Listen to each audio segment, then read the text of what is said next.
Hi guys and welcome back in Medical Scribe. In this video we will talk about the elevation and the depression terms. The elevation and the depression are terms of movement.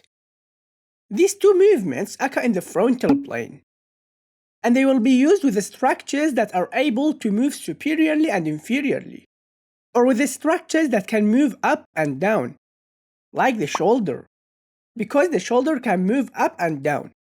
Or we have the eyelid, or the tongue. All these structures can move upward and downward. And now we will understand their meanings better and how they work and all its details. Firstly, we have the elevation. The elevation means to rise or to move a specific part of the body superiorly. And in order to memorize this term, we will relate it to something common in our life, which is the elevator. The elevator, what it do is to bring people or rise them up. And the elevation term do the same thing, which is also bring the structure and rise it up.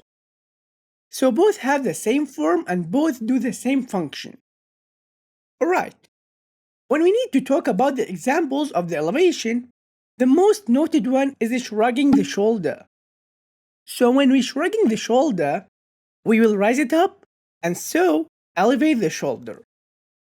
Or when we open our eye, so the upper eyelid will move up or move superiorly, and so elevate it.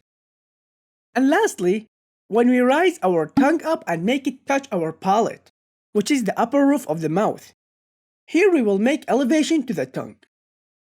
So the elevation meaning is to rise the structure up or superiorly. While the depression, on the other hand, is the exact opposite term of the elevation. And we will use it when we want to lower or to move a specific part of the body downward or inferiorly. For example, when we need to depress our shoulder, we will move it or lower it downward after it was elevated in elevation. Or as when we close our eye. So we will also depress the upper eyelid because it will move downward or inferiorly. Or if we want to depress our tongue, so we will pulling the tongue from the palate and lower it inferiorly back to its normal position. So the meaning of the depression is to lower or to move the structure downward or inferiorly. So that was almost everything about the elevation and the depression terms. And that's it. I hope what I said makes sense. See you next video and goodbye.